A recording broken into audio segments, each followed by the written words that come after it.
فَإِنَّكَ أَنْتَ الْعَزِيزُ الْحَكِيمُ، اور اگر تو ان کی بخشش کر دے تو تو غالب حکمت والا ہے۔ یہ دعائیں جب نبی پاک صلی اللہ علیہ وسلم کے سامنے آئیں، عیسیٰ علیہ السلام کی، ابراہیم علیہ السلام کی، تو آپ کے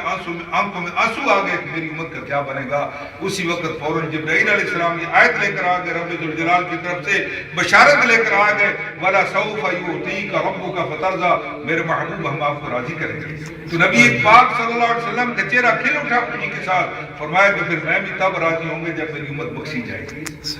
میری امت کی نجات ہو جائے گی۔ کتنی خوش قسمت کی سعادت ہے کہ ایک رب ذوالجلال وعدہ فرما رہے اپنے محبوب سے کہ میرے محبوب ہم آپ کو راضی کریں گے، اور اللہ کے محبوب اپنی امت سے وعدہ کریں گے کہ میں تب راضی ہوں گا، وعدہ کر رہے ہیں، فرما رہے ہیں کہ میں تب راضی ہوں گا جب میری امت بخشی جائے گی۔ تو رب ذوالجلال کا بھی وعدہ ہے اور رسول کریم کا بھی وعدہ ہے، اور رب کریم کا وعدہ ہے۔ اس لیے فرمایا کہ اللہ والے کہتے ہیں کہ یا رب تو کریم و رسول تو کریم، صد شکر کے ہستے میانے دو کریم، اے اللہ تو بھی کریم ہے، تیرے محبوب محمد مصطفیٰ بھی کریم ہے، تیرا لاکھ لاکھ شکر کہ ہم دو کریموں کے درمیان میں انشاءاللہ بیڑا پار ہوگا۔ میرے بھائیوں، ہمیں اللہ نے کلمے کی نسبت عطا فرمائی، ہمیں اپنے محبوب سے اللہ نے نسبت عطا فرمائی۔ میرے بھائیوں، 1,24,000 انبیاء آئے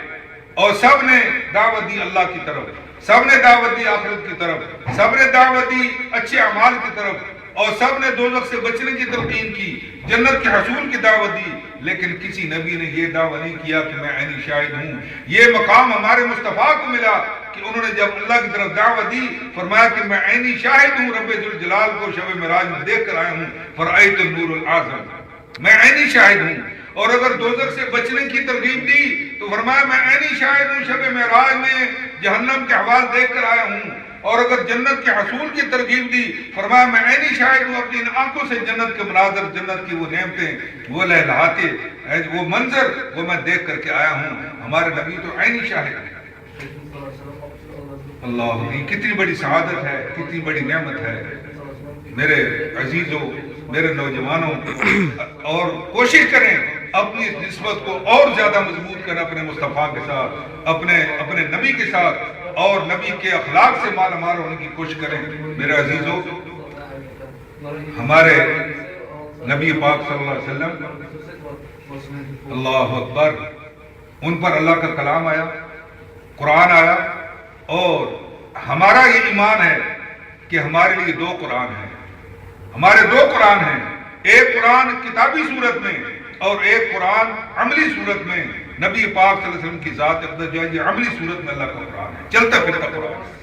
اور قرآن کریم کی ہر آیت آپ کی ذات کے اوپر منطبق اور فٹ نظر آتی ہے۔ قرآن کا کہا ہوا، حضور کا کیا ہوا، حضور کا کیا ہوا، قرآن کا کہا ہوا، قرآن میں جو چیز قال ہے وہ ذات نبوی کے اندر حال ہے، قرآن میں جو نقوش و دال ہیں وہ ذات نبوی میں اعمال ہیں۔ قرآن کی ہر آیت آپ کی ذات کے اوپر منطبق اور فٹ نظر آتی ہے۔ قرآن میں کچھ احکام کی آیتیں ہیں، قرآن میں کچھ ذات و صفات کی آیتیں ہیں، قرآن میں کچھ قصص و امتثال کی آیتیں ہیں، قرآن میں کچھ تکوین کی آیتیں ہیں، قرآن میں کچھ تشریح کی آیتیں ہیں، قرآن میں کچھ ترک دنیا کی آیتیں ہیں، قرآن میں کچھ حسن معاشرت کی آیتیں ہیں، قرآن میں کچھ شہود کی آیتیں ہیں، کچھ غیبیت کی آیتیں ہیں، کچھ نعیم جنت کی آیتیں ہیں، کچھ جحیم نار کی آیتیں ہیں، کچھ تنفیذ اوامر کی آیتیں ہیں، کچھ نزول وحی کی آیتیں ہیں۔ ہر آیت آپ کی ذات پر منطبق اور فٹ نظر آتی ہے۔ قرآن میں احکام کی آیتیں آپ کے اعمال ہیں، ذات و صفات کی آیتیں آپ کے عقائد ہیں، قرآن میں تکوین کی آیتیں آپ کا حال ہیں، تشریح کی آیتیں آپ کا استدلال ہیں، قرآن میں ترک دنیا کی آیتیں آپ کا مراقبہ ہے، قرآن کریم میں جو ہے حسن معاشرت کی آیتیں آپ کے معاملات ہیں، قرآن میں ہوا ہما کی آیتیں آپ کی غیبیت ہیں، قرآن میں شہود کی آیتیں اور قرآن میں تنفیذ اوامر کی آیتیں آپ کی خلافت ہیں، قرآن میں نعیم جنت کی آیتیں آپ کا شوق ہیں، اور قرآن میں جحیم نار کی آیتیں آپ کا ہم و حزن ہیں، اور قرآن میں رحمت کی آیتیں آپ کا رجا ہیں، اور قرآن میں جو ہے قہر و غضب کی آیتیں جو ہے وہ آپ کا غم اور آپ کا حزن ہے۔ ہر آیت قرآن کریم کی نبی پاک صلی اللہ علیہ وسلم کی ذات اقدس پر منطبق اور فٹ نظر آتی ہے۔ علامہ اقبال اسی کو کہتے ہیں کہ نکاح عشق و مستی میں وہی اول وہی آخر، وہی قرآن وہی فرقان وہی یاسین وہی طٰہٰ۔ اللہ نے ہمیں اپنے محبوب کے ساتھ نسبت عطا فرمائی۔ میرے عزیز بچوں، نوجوانوں، میں آپ کو جو ہے نصیحت کرتا ہوں، میرا آپ کے لیے پیغام ہے کہ نبی پاک صلی اللہ علیہ وسلم کے اخلاق حسنہ کو اپنائیے، نبی پاک صلی اللہ علیہ وسلم کے اخلاق سیکھیں اور اخلاق کو اپنی زندگی میں لائیں۔ انشاءاللہ دنیا کے اندر بھی کامیابی آپ کے قدم چومے گی، آخرت کے اندر بھی آپ فوز و فلاح سے مالا مال ہوں گے۔ نبی پاک صلی اللہ علیہ وسلم نے فرمایا کہ میں اس لیے بھیجا گیا، میں نے حدیث پڑھی تھی، انا بعثت لاتمم مکارم الاخلاق، میں اس لیے بھیجا گیا ہوں کہ اخلاق کی تکمیل کروں۔ تو اخلاق نبوی سیکھیے۔ اللہ نے اخلاق یعنی اخلاق تین قسم کے ہیں، ایک اخلاق حسنہ ہے، ایک اخلاق کریمانہ ہے، ایک اخلاق عظیمانہ ہے۔ حضرت یوسف علیہ السلام کو اللہ نے اخلاق کریمانہ عطا فرمائے، اللہ نے ابراہیم علیہ السلام کو اخلاق حسنہ عطا فرمائے، اللہ نے ہمارے مصطفیٰ محمد کریم صلی اللہ علیہ وسلم کو اخلاق عظیمانہ عطا فرمائے۔ یوسف علیہ السلام کو اخلاق کریمانہ یہ ہے کہ جب کوئی زیادتی کرے تو اس کو درگزر کر دیں۔ یوسف علیہ السلام نے اپنے بھائیوں کے ساتھ جنہوں نے زیادتی کی تھی درگزر کیا اور کہا کہ لا تثریب علیکم اليوم، تم پر کوئی داروگیر نہیں، جاؤ تم سب کے سب آزاد ہو۔ ابراہیم علیہ السلام کو اللہ نے اخلاق حسنہ عطا فرمائے۔ اخلاق حسنہ یہ کہ جو جیسا آپ کے ساتھ معاملہ کریں آپ ایسے ہی اس کے ساتھ سلوک کریں، اس کو اخلاق حسنہ کہتے ہیں۔ اور ہمارے نبی پاک صلی اللہ علیہ وسلم کو اللہ نے اخلاق عظیمانہ عطا فرمائے۔ اخلاق عظیمانہ یہ ہے کہ نہ صرف اپنے ساتھ زیادتی کرنے والوں کو معاف کرے بلکہ اپنے پاس سے اور زیادہ عطا کرے۔ نبی پاک صلی اللہ علیہ وسلم کے ساتھ کتنی زیادتی کی گئی، مکی دور میں کتنی زیادتی کی گئی، طائف میں کتنی زیادتیاں کی گئی، پھر بھی نبی پاک صلی اللہ علیہ وسلم ان کے لیے دعائیں کرتے رہے، اللہم اہد قومی فانہم لا یعلمون، اے اللہ ان کو ہدایت عطا فرمائیے، جانتے نہیں۔ اس کے بعد جب فتح مکہ ہوا، ہمارے نبی صلی اللہ علیہ وسلم نے غلبہ پایا، اس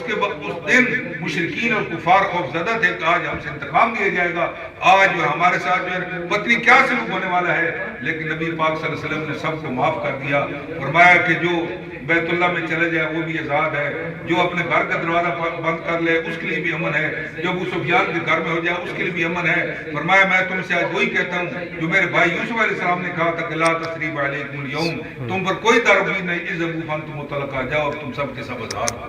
تو یہ ہمارے مصطفیٰ کے اخلاق ہیں، اخلاق کریمانہ سیکھیے، صبر و تحمل کا مظاہرہ کیجیے، قانون کے دائرے کے اندر رہتے ہوئے یہاں پر اپنے دین کا کام کریں، حکمت اور بصیرت کے ساتھ۔ رب ذوالجلال کا بھی فرمان ہے ادعو الی سبیل ربک بالحکمہ، کہ اللہ کی طرف دعوت دیں، دین کی طرف دعوت دیں بصیرت اور حکمت کے ساتھ، جذبات میں آنے کے بغیر۔ یہاں پر ہم پر ہر طرف سے حملے ہو رہے ہیں، کبھی ہمارے ایمان پر حملہ ہو رہا ہے، کبھی نبی پاک صلی اللہ علیہ وسلم کی شان گستاخی کی جا رہی ہیں، کبھی جو ہے نا وہ پردے کا حجاب کا مذاق اڑایا جا رہا ہے، مسلمانوں کے دل دکھائے جا رہے ہیں۔ لیکن آپ سب کو میں یہی دعوت دیتا ہوں کہ صبر و تحمل کا دامن نہ چھوڑیں، جیسے ہمارے نبی پاک صلی اللہ علیہ وسلم نے یہ ساری تکلیفیں اٹھائیں، برداشت کی اور صبر و تحمل کا دامن نہیں چھوڑا، انشاءاللہ اللہ نے انہیں کو غلبہ عطا فرمایا۔ آپ بھی صبر و تحمل کے ساتھ قانون کے دائرے کے اندر رہتے ہوئے اور اپنے اخلاق کو نبی پاک صلی اللہ علیہ وسلم کے اخلاق کے ساتھ اپنے آپ کو مال مال کرتے ہوئے یہاں پر زندگی گزاریں گے تو انشاءاللہ اللہ رب العزت آپ کو دنیا کے اندر بھی کامیابی عطا فرمائیں گے، آخرت کے اندر بھی عطا فرمائیں گے۔ نوجوانوں آپ کا بڑا ریٹ ہے، خدا کی قسم اللہ کے ہاں بڑا ریٹ ہے۔ نبی پاک صلی اللہ علیہ وسلم نے فرمایا کہ 7 آدمی قیامت کے دن اللہ کے عرش کے سائے کے نیچے ہوں گے، جس دن اللہ کے عرش کے سائے کے علاوہ کوئی سائے نہیں ہوگا۔ ان میں وہ نوجوان جو جوانی کے اندر جو ہے اللہ کی عبادت کرنے والا ہے، جو جوانی میں، تو آپ خوش قسمت ہیں، مبارکباد کے مستحق ہیں کہ جن کے لیے اتنی بڑی بشارت اللہ کے حبیب نے سنائی ہے کہ ایسے نوجوانوں کو اللہ کے عرش کے سائے نصیب ہوگا۔ آپ اللہ کے دین کی طرف متوجہ ہیں، دین سیکھنے کے لیے متوجہ ہیں، دین کی محبت اور دین کا درد اور نبی پاک صلی اللہ علیہ وسلم کی محبت اور اطاعت کا جذبہ آپ کے اندر موجود ہے۔ اللہ رب العزت آپ کے اس جذبے کو، اس قدر کو اور زیادہ بڑھائے۔ آپ کو پھر آپ کے شکریہ ادا کرتا ہوں، آپ کو ویلکم کہتا ہوں کہ ہم انشاءاللہ ہر لحاظ سے ہر خدمت کے لیے آپ کے لیے حاضر ہیں، اور آپ جو نوجوان نسل اللہ کے دین کا کام کریں گے، آگے بڑھے گی۔ ہماری دعائیں